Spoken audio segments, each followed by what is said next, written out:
Today I talk with Seth O'Byrne. He couldn't think small if he tried. He's going to tell us how he went from working 2 jobs, serving coffee and doing grunt work, to where he is now, selling over $100 million a year in transactions. He's the best in San Diego and a top agent and team in all of Sotheby's International Realty.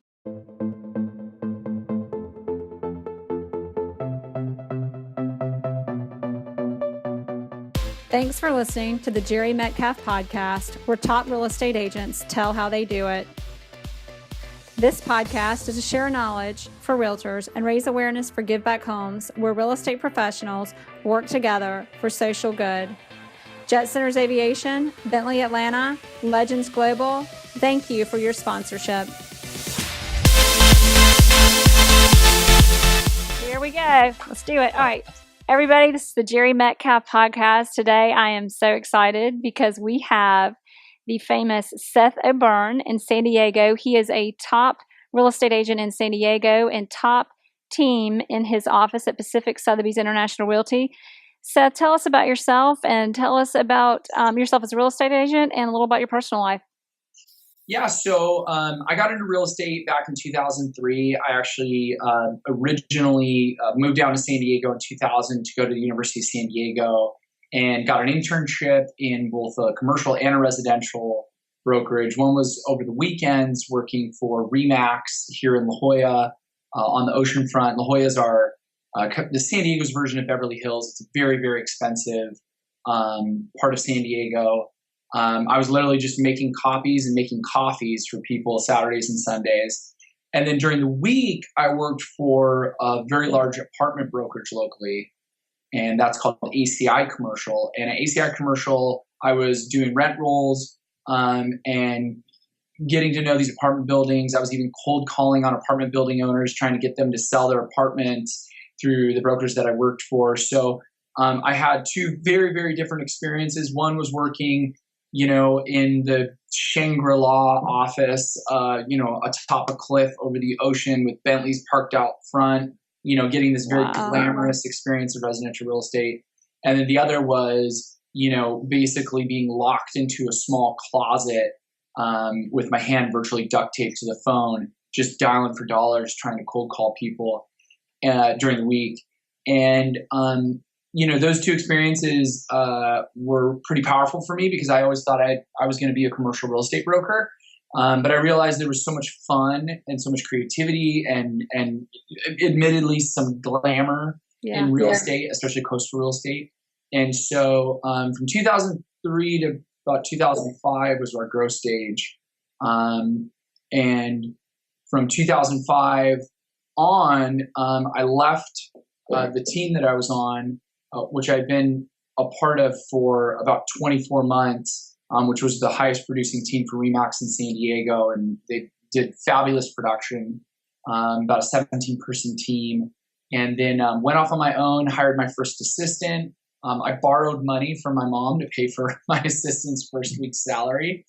And then started closing transactions and the revenue started basically keeping up with the expenses, and graduated college 2004, 2005, sold several homes before I had actually graduated. So it was really, I knew exactly what I wanted to do. The moment I got into residential, I had actually at that point had 3 or 4 separate different internships. And so I knew that residential was where I wanted to go. And I knew that La Jolla, the coastline, the ocean, that kind of vacation second home lifestyle was really where I wanted to be. Yeah. Well, listening to you talk about it, it's clear that you knew exactly what you wanted to do. And that and you came in knowing what you wanted to do, and you came in working hard. How did you know that real estate was the career for you? Obviously you thought it was commercial, and luckily you made the right decision and got into residential. Yeah. But how did you know it was real estate? Yeah, I realized very quickly that commercial real estate, especially in the early 2000s when I got involved, was a business of making, real estate investment trusts and real estate funds richer, basically making very wealthy people even wealthier. Mm-hmm. And much in the same way that residential real estate agents can come from nothing and become something fairly incredible, I realized that residential real estate was really at the ground level. It was truly what our, pursuit of happiness, what our declaration of independence, what our country was founded on was the idea that someone could be an immigrant, they could be a man or a woman, they could come from, low education in the roughest parts of the city. And there are still industries in this world, and I think residential real estate is one of them, where you can really make something out of yourself, and do it solely from the sweat of your brow. That you could overcome all these traditional barriers to success just by working hard. And what I realized is both me as a real estate agent and my clients buying residential real estate and growing their portfolios were really part of that same incredible fabric of residential real estate really being, it's the people's economy. And something about that really made me feel good. I felt like I was part of something I could be really proud of. Well, you're a hard worker and you're an incredibly creative person. Anybody that looks at you online can see that the marketing that you do is just outstanding. I mean, it outshines anything I've ever seen, quite frankly. So on that note, when you got into real estate, you knew this is what you wanted to do. You knew it was your career. What, as you got into it, what were the biggest challenges getting into the business, and how did you overcome those to really get your foot in and go from, working every day of the week in a closet and starting, making coffee or whatever you had to do to, obviously it was a 10-year process, which is actually pretty fast to be where you are now. But what was that transition for you, and what's the story you can tell us about that? No, it's interesting because I think too, as you lose a little bit of hair on top of your head, get a little bit older, you start thinking about, what got you here, whether it's, the bad spills that made your back bad, or it's the money in your pocket and how did you get it, so I've done a lot of reflection, especially this year, which has been an absolute banner year for us on top of another banner year. And those are great things. And I really feel very proud of that. And I think about this question all the time. I think one of the biggest hurdles I had was, and it could be one of two things. It could either be truly my age that held me back, or my perception of my age holding me back. And my age was always my issue. And so, I got into the residential industry really around the age 20, 21. And, I very quickly started selling expensive real estate. I have always been heavily involved in first-time home buyers, second-time home buyers, working a lot here in San Diego, being a military town with veterans. But my very first listing was a $2 million oceanfront house. And that was my first listing at the age of 20. That's a great start. Yeah. 21. Yeah. And it was intimidating. And I think, faking it till I made it was a huge part of what I did.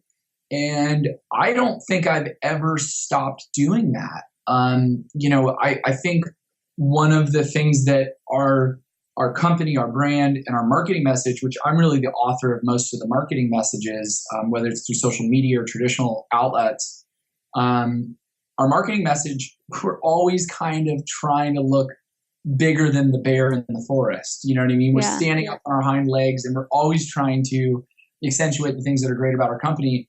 But I think part of that comes from the desire to grow, the desire to share the things that we're really proud that we've been able to accomplish.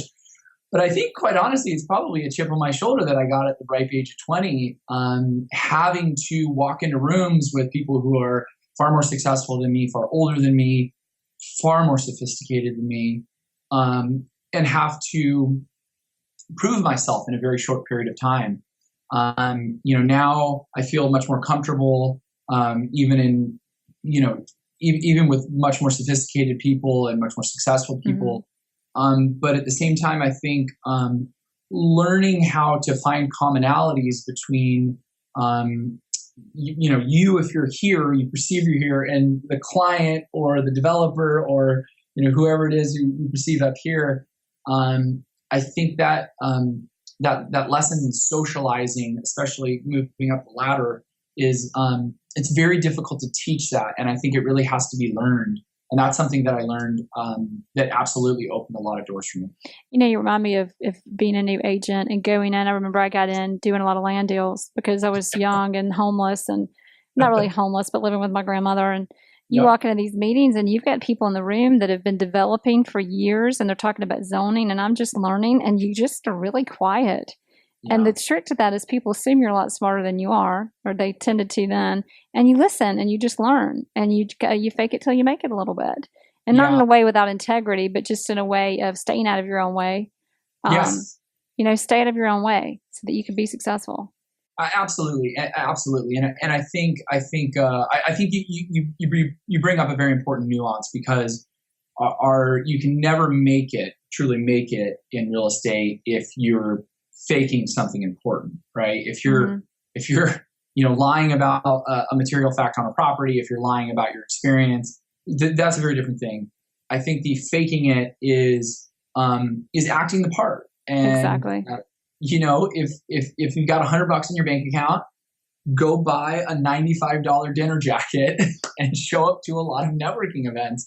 It's really leveraging all your current resources, however limited they are, and producing your very best self. And I think that's really the more, forgiving way of saying faking it till you make it. Exactly. I really hand it to realtors for being able to do it. There's not a lot of industries that force someone to go from 0 to 60 so quickly. This industry, you either do that or unfortunately your first year will be your last. Yeah. And I'd love to know what you think is the difference. Now that you've got a team, and I want to talk a little bit about that, because you've got a team and you watch real estate agents be successful. You've got people going from 0 to 60 quickly. In a year, they go from making no money to 6 figures. And then you get real estate agents that are in the business for 10 years and they kind of do, they don't even quite break into 6 figures. And we're in Atlanta, that's still an okay income because the cost of living is pretty good here. But what do you think, as you interview people to be on your team, what do you think the difference is between those agents that make it and don't make it? Well, I think there's an interesting intersection between someone who socializes well, just innately, that there's people who are just born to socialize, and those people can be extremely successful. But if you're the funniest one in the room, the best looking person in the room, some of these magnetic qualities can actually, I think, in my experience, and I've hired probably 36 brokers in the last, say 12 to 14 years, depending upon where you really put our start date. I've seen some of the people with the most magnetic qualities, that the fact that everything came so easy to them actually be an anchor that holds them down, because they sort of expect that a lot of their success in life has come without hard work. But on the other token, if you don't have some of those innate qualities and you work hard, you can always make it, but it will definitely, that's the person where, they have to go to year 5, year 6, year 7. Maybe they have a characteristic, that holds them back in a little, some way, maybe what some might call a character flaw. I think hard work, you're always going to be successful, but it could take you longer. But I think sometimes you do find that rare quality where someone's magnetic, but it doesn't go to their head, or they're very good with people, but they don't use that as a way to rest like a crutch. They use that as a way to grow and expand. And I think if you can have that kind of je ne sais quoi and have an amazing work ethic, that's typically where the two really meet. I meet a lot of people that have that kind of Q factor. They're beautiful, they're funny, they're magnetic. You just want to be around them, but their work ethic doesn't match. And I think the hardest thing is for someone who socially has always been at the top of the totem pole, is thrown into an industry like residential real estate, where what has made them successful will open doors, but once the doors are open, that's when the meeting starts.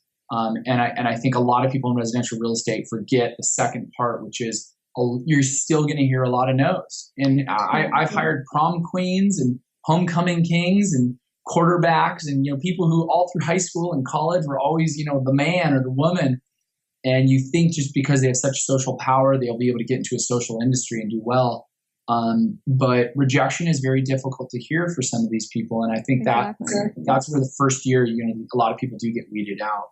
It's the ability to overcome challenges. And I think the ability to overcome challenges in rejection is your ability to do the same once you win the business, and the ability to deliver and keep going. Because it's like we say all the time, you get in this business, a lot of people get in this business because they know people and they think if they just had a license, all their friends would list their house for them. Exactly. Good luck. They'll sell 2 homes. And then you get in the business and realize everybody has a license. Yeah. So that it's a little bit more than that. What in your career,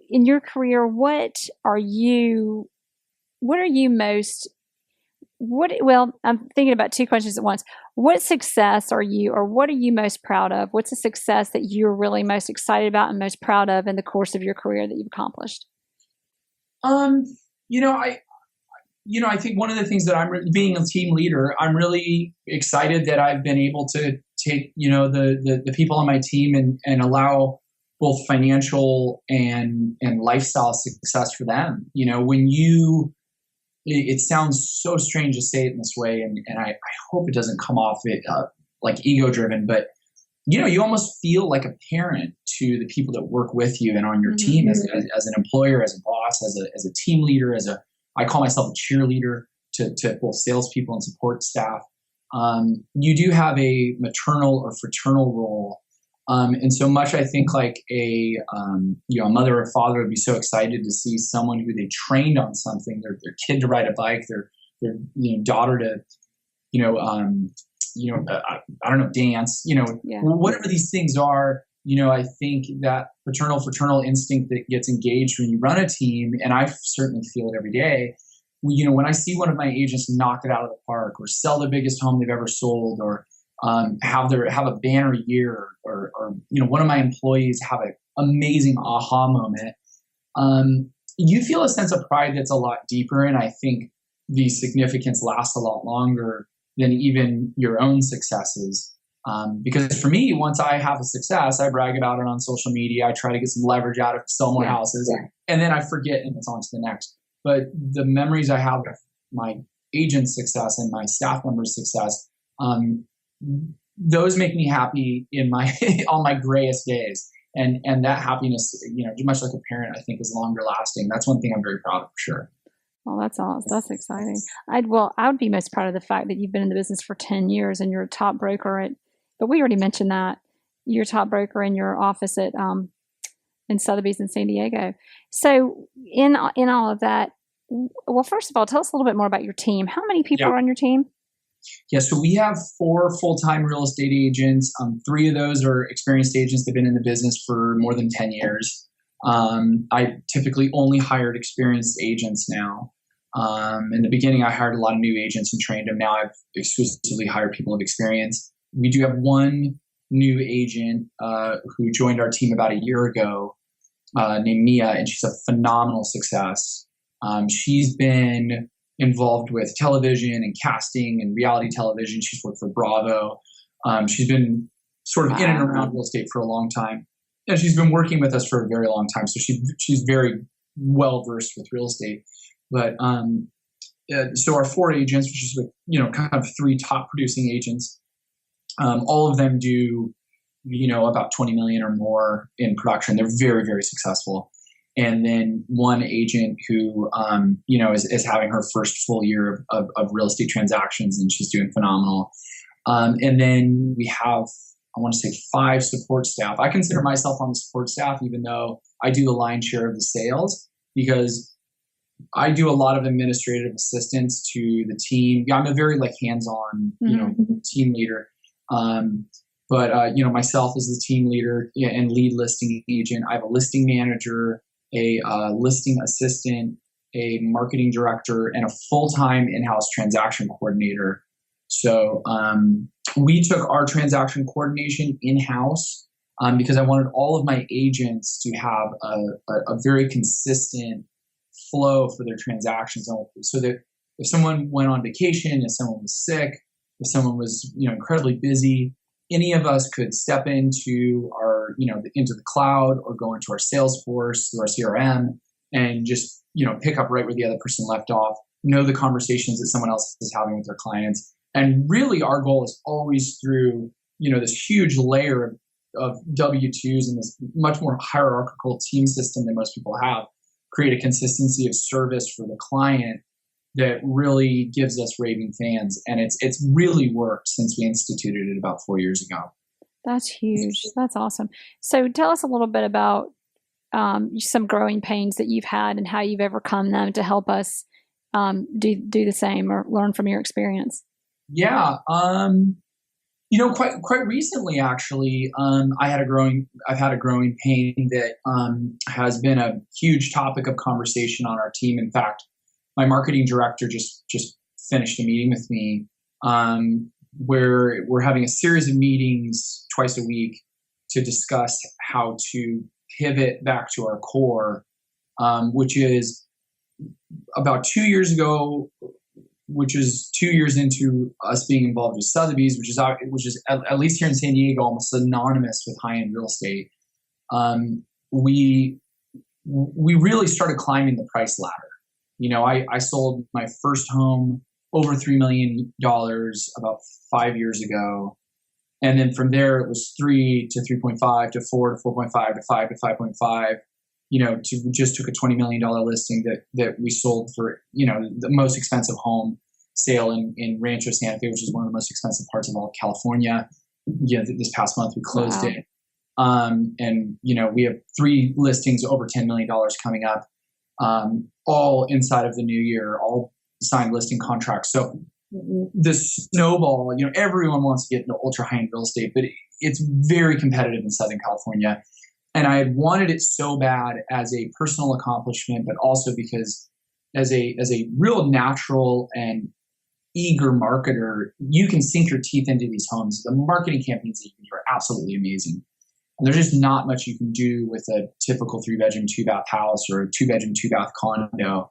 So for me, there was a myriad of reasons that I wanted to get involved with that. And we tried so hard to build this image of absolute affluent success. We unfortunately, and I think a lot of companies do this when they pursue something, when you go to open a door, you are closing other doors as a marketer and as a content generator. And we did lose quite a bit of the $400,000 to $1 million client business that we really, for the majority of the decade that we've been in business, has been 80% of our transactions.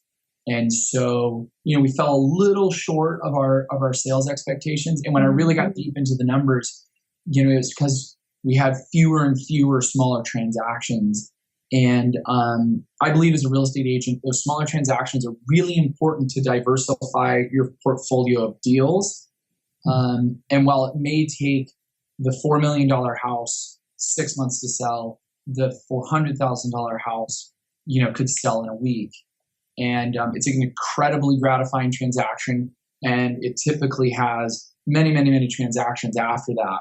So I think one of the mistakes that I made was really fine-tuning our marketing, not being so lustful and so desiring of this one goal that you kind of forget about all the other things that make you successful. We attempted to do it, but we invariably lost something because of it, and we were going to spend a lot of 2017 getting that back, retooling our marketing. Yeah, and it's how making sure you don't lose. Well, there's 2 things, and I think you've got this one covered. As an agent, as you grow in your business, you get busy. And the last thing you want, and it sounds like you're structured to prevent this more, is your client's not thinking she's too busy, or your prospects thinking, well, my friend really needs it. She's good, or in your case, he's good, but he doesn't really need it. I'll give it to them. And there you just lost a transaction that is really valuable. It's the relationships, the ability to help these people, to work with them. And you lost that. And it's being careful in the message you're sending and all of your amazing content marketing, which we also are going to talk about in detail in another interview with you. So in in your story, you've come from, tell us a little bit about where you grew up. Yeah. You know, what it was that got you into that place of where I mean, I came into real estate because it was what was there, frankly. Yeah. And then I learned to love it. You came into it knowing you wanted to do. So what's your history? What's your childhood? What kind of led you into knowing that this is what you wanted to do? Yeah. So both my parents were doctors. I grew up on a farm. Me too, by the way. What's that? Me too. How funny. We're not doctors. I know. Yeah. Do your parents think you're as crazy as mine think I am? Oh yeah. Yeah. When I first got into real estate, my mom really tried to convince me to become a doctor. And you know, my first year was a very good first year. And you know, I had the market up, you know, I had the wind at my back with the market. It was early 2000s.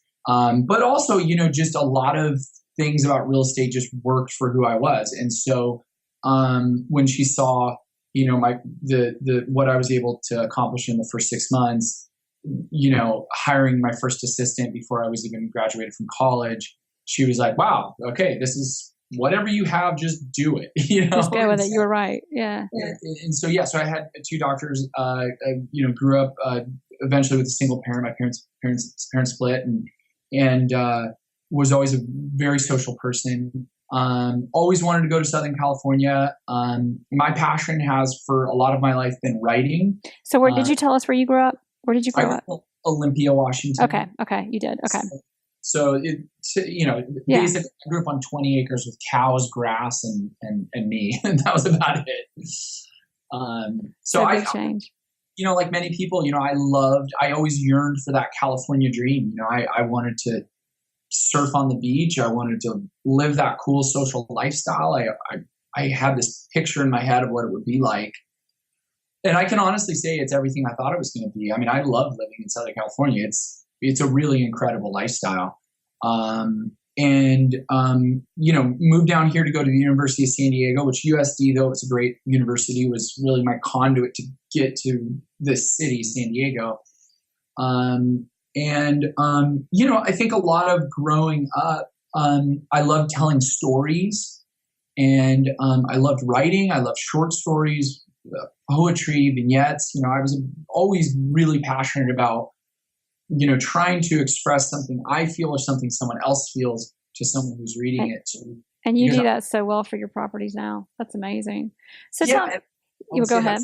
That's a big thing for our marketing. Our marketing is story based. You've got content marketing that's out of this world. So you and I have another interview scheduled to talk about that we want to make sure everybody listens to. And for today, tell us a little bit about what is you know, we've got your story about your success and what you've been through and your growing pains, and here you are and you're amazing. What is the one thing, if you're talking to someone in this business, there's not many people that accomplish your level of success, and certainly not so quickly. What's the one message you would have for people on who you are and how you did it? Or what is the one thing you want anybody to take away listening to this message today? Yeah. It's a big question. You know, I would probably say that if you're unable to connect with someone else on a true, real, deep level, it's going to be very difficult to become a success in real estate. There are a few people, at least in our marketplace, that have become very successful doing mass print mailers and, you know, running a very systematized system of listing and selling homes and having assistants do everything. And that's perfectly fine. That's a good business. But for the other 99% of us, you have to be genuine. You have to be real. You have to connect with people. And even our marketing, which in and of itself is a little separated because we create our marketing on a computer.